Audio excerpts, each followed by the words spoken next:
நேயர்கள் எல்லாருக்கும் வணக்கம். சனி பகவானோட வக்கர காலம் உங்கள் ராசிக்கு என்ன செய்ய போகுது அப்படிங்கிறது தான் நம்ம பார்க்க போகிறோம். அதாவது சனி பகவானோட பயிற்சி அப்படிங்கிறது எந்த அளவுக்கு முக்கியமோ அந்த அளவுக்கு இந்த சனி பகவானோட வக்கர காலம் அப்படிங்கிறது ரொம்ப ரொம்ப முக்கியம். ஏன்னா இது சாதாரணமாக 10 நாள் 15 நாளைக்கு வந்துட்டு போகக்கூடியது கிடையாது. 4.5 மாதம், ஜூன் மாதம் 29ஆம் தேதியிலேருந்து நவம்பர் மாதம் 15ஆம் தேதி வரைக்கும். அப்போ ஒரு 4.5 மாதம் அப்படிங்கிறது ஒரு பெரிய காலகட்டம். அப்படிங்கிறதால இந்த வக்கர காலத்தில் சனி பகவான் கொடுக்கக்கூடிய பலாபலன்கள் அப்படிங்கிறத நம்ம ரொம்ப சரியாக பார்த்து வச்சுக்கணும். ஏன்னா பல பேர் சனி பகவான்னாலே பயப்படுவாங்க. சனி பகவானோட வக்கர காலம் அப்படின்னா அதை விட அதிகமாக பயப்படுவாங்க.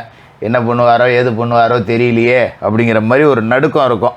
இப்போ புரட்டாதி நட்சத்திரத்தில் இருக்க சனி சதய நட்சத்திரத்துக்கு போகிறாரு. அக்டோபர் 5 அவிட்ட நட்சத்திரத்துக்கு போவார். அதன் பிறகு அவர் பழையபடி நேர்கதிக்கு போவார். இதே காலகட்டத்தில் பார்த்திங்கன்னா குரு பகவான் ரிஷபராசியில் இருக்கார், ராகு மீனத்தில் இருக்கார், கேது கன்னியில் இருக்கார்.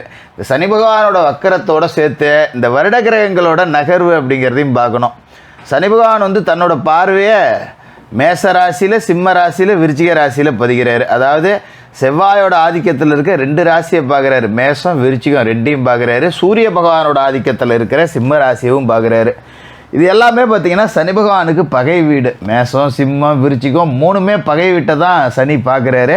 அப்போ இந்த வக்கர காலத்தில் அவரோட பார்வைக்குன்னு தனி பலன் இருக்குது. இது எல்லாத்தையும் கூட்டி கழித்து இந்த 4.5 மாதம் உங்களுக்கு என்ன செய்ய போகுது அப்படின்னு பார்ப்போம்.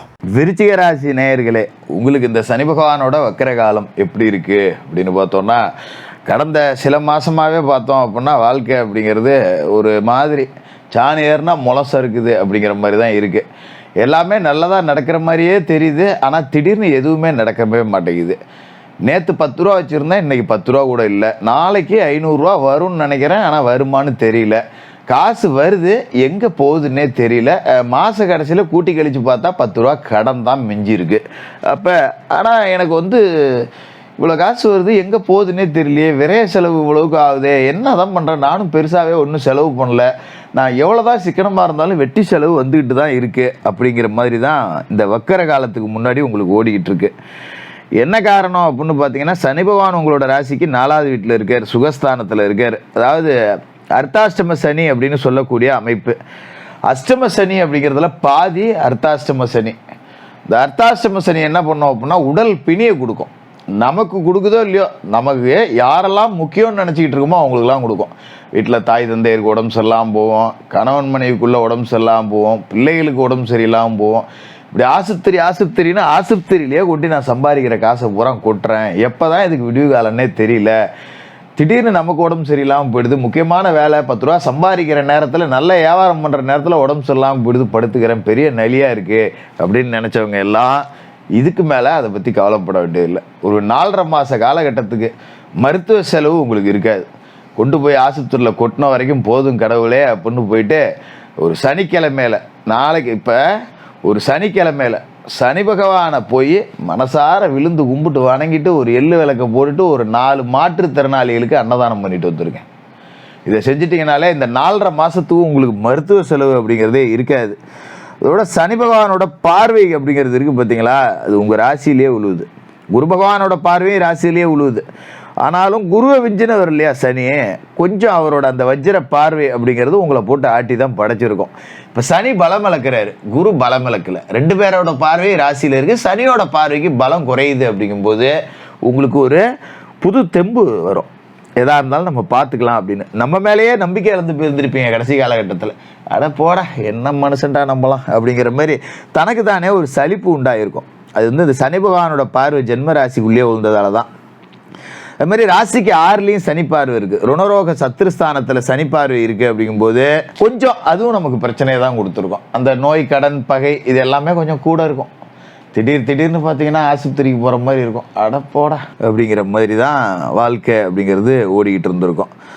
அதுக்கு இந்த 6ஆம் இடத்துல இருக்கிற சனி பார்வை தான். இப்போ அதுலேயும் பலம் குறையும் போது எதிராளிகளோட பலம் குறைஞ்சி போயிடும். நம்மளை அழிக்கணும்னு நினச்சவன்லாம் அப்படியே சரிப்போ, நம்மளால் ஏன் அவனுக்கு பிரச்சனை, அவனால் ஏன் நமக்கு பிரச்சனை அப்படின்னு ஒரு மனமாற்றத்தை உண்டாக்கி அப்படியே ஒதுங்கி போயிடுவாங்க. அது ஒரு நல்ல அமைப்பை நமக்கு கொடுக்கும். இந்த எதிராளிகள் எல்லாமே கொஞ்சம் சரணடைஞ்சு போயிடுவாங்க. 10ல் சனி பார்வை மாட்டிச்சு. ரொம்ப முக்கியம் இதுதான். தொழில்ஸ்தானத்தை சனி பார்த்துட்டாருன்னா தொட்ட தொழில் விளங்கி இருக்காது. அது மாதிரி செஞ்ச தொழிலை விட்டவனும் கெட்டான், தெரியாத தொழிலை தொட்டவனும் கெட்டான் அப்படிங்கிற மாதிரி நம்ம 2 வகையிலையுமே கெட்டு போயிட்டோம். வேலைக்காரனை நம்பி ஒரு கடையை திறந்தோம்னா 10 நாளைக்கு லீவு போட்டுருவான், நமக்கு தொழில் தெரியாதுன்னு கெட்டு போயிருப்போம். இல்லை நமக்கு தொழில் தான் தெரியுமேனு நம்பி செஞ்சிருந்தா கூட அந்த தொழிலில் ஒரு முன்னேற்றம் அப்படிங்கிறது இல்லை. முதலீடை போட்டுட்டு என் புருஷனும் கச்சேரிக்கு போகிறாங்கிற கதையை கடை திறந்தேன் கொள்வார் இல்லை அப்படிங்கிற மாதிரி தான் இருக்கும்.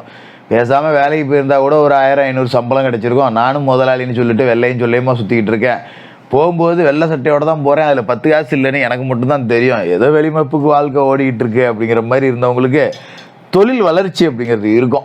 அதே நேரத்தில் முக்கியமாக ஒன்று சொல்லி போடுறேன், இந்த காலகட்டத்தில் செய்கிற தொழிலை மாற்றாதீங்க, செய்கிற தொழிலில் முதலீடுகளை முடக்காதீங்க. அன்னன்னைக்கு வியாபாரம் அப்படிங்கிற மாதிரி போயிட்டே இருக்கணும். பெரிய அளவில் முதலீடு போடக்கூடாது. செய்கிற தொழிலை அப்படி அப்படியே செஞ்சுக்கிட்டே இருங்க. தினம் உழைப்பை போடுங்க. வியாபாரம் ஓடுது ஓடல, நேரத்துக்கு போய் என் தொழிலை செய்வேன், அந்த நேரத்துக்கு நான் அங்கே தான் இருப்பேன் அப்படிங்கிற மனநிலைக்கு மாற்றிக்கிட்டு தொழிலில் கொஞ்சம் கூடுதல் கவனம் செலுத்துங்க. சனியோட பார்வை பலம் குறையுதுங்கும் போது தொழில் வளர்ச்சி அப்படிங்கிறது கிடுகிடுன்னு இருக்கும், கவலைப்பட வேண்டியதில்லை. அது மாதிரி குருவோட பார்வை உங்களுக்கு நல்ல அருள் புரியக்கூடிய இடத்துல இருக்குது. குரு பகவான் ராசிக்கு 7வது வீட்டில் இருக்கும்போது கூட்டு தொழில் சிறப்பாக இருக்கும். கூட்டாளிகள் நல்ல ஒத்துழைப்போடு இருப்பாங்க. அது மாதிரி மனைவி உங்களுடைய தொழிலுக்கு ஆதரவாக இருப்பாங்க. அது மாதிரி மனைவியால் 10 ரூபா வேலைக்கு போய் வருமானம் ஈட்டக்கூடிய அமைப்பு இருக்குது. மனைவிக்கு வேலைக்கு முயற்சி செய்யணும்னா செய்யுங்க. இந்த நேரத்தில் ஒரு தேர்வு எழுதுகிறேன், அரசாங்கத்தில் ஒரு தேர்வு வைக்கிறாங்க எழுதுகிறேன், இல்லை ஒரு அரசியல்வாதியை பார்த்து ஒரு வேலைக்கு பணம் கொடுக்கலான் இருக்கேன், கேட்கலான் இருக்கேன், இந்த மாதிரி முயற்சிகளை எடுக்கலாம். குரு சாதகமாக இருக்கார். அதே நேரத்தில் காதல் திருமணத்துக்கு ஒப்புதல் கிடைக்கும். இந்த மாதிரி காலகட்டமும் நல்லா இருக்குது. எனக்கு ஒரு பையனை பிடிச்சிருக்கு, பொண்ணை பிடிச்சிருக்குன்னு வீட்டில் போய் சொன்னீங்கன்னா ஒரு எதிர்ப்பு இல்லாமல் சின்ன பிரச்சனைகளோட திருமணம் நடக்கக்கூடிய வாய்ப்பு அப்படிங்கிறதும் இருக்குது. குருவோட பார்வை பார்த்தீங்கன்னா ஜென்ம ராசிக்கு இருக்குது, ராசிக்கு 3வது வீட்டில் இருக்குது, ராசிக்கு 11வது வீட்டில் இருக்குது. அதாவது ஜென்ம ராசிக்குள்ள குரு பார்வை இருக்குது அப்படிங்கும்போது கொஞ்சம் கஷ்டங்கள் குறையும். எது வந்தாலும் நம்ம பார்த்துக்கலாங்கிற ஒரு தன்னம்பிக்கை உங்ககிட்ட இருக்கும். அதனால் அந்த குரு பார்வை அப்படிங்கிறது ரொம்ப நல்லது தான், பயப்பட வேண்டியதில்லை. 3ஆம் இடத்துல குரு பார்வை இருக்கும்போது சகோதரர்கள் ஆதரவாக இருப்பாங்க. நம்ம என்ன பண்ணாலும் நமக்கு ஒரு அண்ணன் தம்பி 10 பேர் பங்காளிங்க சொந்த பந்தம் துணையாக இருக்கானோ பார்த்துக்கலாண்டா அப்படிங்கிற ஒரு நம்பிக்கை இருக்கும். உளுந்தாலும் நான் ஏந்திச்சிருவேன்டா அப்படிங்கிற மாதிரி ஒரு பாசிட்டிவான எனர்ஜி உங்ககிட்ட இருக்கும். லாபஸ்தானத்தில் குரு பார்வை விழுவுது. இப்போ இதுக்கு மேலே லாபம் 10 ரூபா நல்லபடியாகவே கிடைக்கும். சொந்த தொழிலாக இருந்தாலும் சரி, ஒரு வேலைக்கு போனாலும் சரி, அது மாதிரி ஏதோ ஒரு முதலீடு குடுக்கல் வாங்கல் வச்சுருந்தாலும் சரி, வராத பணம்லாம் இப்போ வசூலாகிடும். வெளில கொடுத்து மாட்டிக்கிட்டு சிக்கிக்கிட்டு கிடக்கிற பணம்லாம் வந்துடும். பிரச்சனை என்னென்னா பார்த்தீங்கன்னா ராகு 5ல் இருக்கார். புத்திரஸ்தானத்தில் ராகு உட்காந்துட்டு பிள்ளைகளுக்கு பிடியை கொடுப்பாரு. பிள்ளைங்க ஒழுங்காக படிக்காது, பிள்ளைங்களுக்கு அடிக்கடி உடம்பு சரியில்லாமல் போவோம், நம்ம பேச்சை கேட்டு நடந்துக்க மாட்டாங்க. இந்த மாதிரிலாம் ராகு பிரச்சனையை கொடுப்பாரு. அப்போ என்ன பண்ணணும்னா பிள்ளைங்களை கூப்பிட்டு ஒரு தடவை ராகு தலத்துக்கு போய்ட்டு வந்துடலாம், திருநாகேஸ்வரத்துக்கு. அப்படி இல்லைன்னா செவ்வாய்க்கிழமையில போய் பிள்ளைகளை கூப்பிட்டு போய் பிள்ளைகளோட கையால் திருக்கையம்மனுக்கு ஒரு தீபத்தை ஏற்றிட்டு நவகிரகத்தில் இருக்கிற ராகு கேதுக்களுக்கும் ஒவ்வொரு தீபத்தை ஏற்றி வச்சுட்டு, ஆனால் இந்த சாலையோரத்தில் இருப்பாங்க பார்த்தீங்களா, ஏழைப்பாளைங்க சாலையோரத்தில் இருப்பாங்க பார்த்தீங்களா, வீடு இல்லாதவங்க, அவங்களுக்கு ஒரு அன்னதானம் பண்ணிவிட்டு அவங்களுக்கு உங்களால் முடிஞ்ச உதவி, ஒரு போர்வை வாங்கி கொடுக்கறது, இல்லை ஒரு துணிமணி வாங்கி கொடுக்கறது, இல்லை காலுக்கு போட்டுக்கிறதுக்கு ஒரு செருப்பு வாங்கி கொடுக்கறது, இந்த மாதிரி ஒரு தானம் அப்படிங்கிறத பண்ணிட்டு வாங்க. அது ஓரளவுக்கு நன்மைகள் அப்படிங்கிறத கூடுதலாக கொடுக்கும்.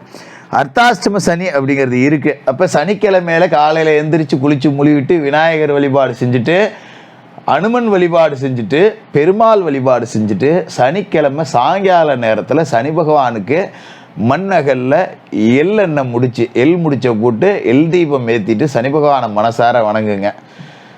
சனிக்கிழமையில மாமிச உணவுகள் அப்படிங்கிறது தொடவே கூடாது. இந்த மாதிரி சனி பகவானை பரிசுத்தமாக வணங்கிட்டு அன்னைக்கு கருப்பு நிற ஜீவராசிகள், வாயில்லா ஜீவராசிகளுக்கு உணவு கொடுங்க. ஒரு யானை இருக்கும் கோயிலில், ஒரு வாழைப்பழம் வாங்கி கொடுக்கலாம், ஒரு கருப்பு பூனை குட்டி இருக்கும், ஒரு பால் வாங்கி ஊற்றலாம், கருப்பு நிறத்தில் நாய்க்குட்டி இருக்கும், பிஸ்கட் வாங்கி போடலாம், கருப்பு நிறத்தில் பசு இருக்கும், ஒரு கீரை கட்டு வாங்கி கொடுக்கலாம். இந்த மாதிரி வாயில்லா கருப்பு நிற ஜீவராசிகளுக்கு உங்களால் முடிஞ்ச உதவிகள் அப்படிங்கிறத செய்யுங்க. இந்த சனி வக்கர காலம் உங்களுக்கு நல்ல ஒரு மாற்றத்தை கொடுக்கக்கூடிய காலமாக இருக்கும். விருச்சிக ராசிக்காரர்களுக்கு வாழ்த்துக்கள்.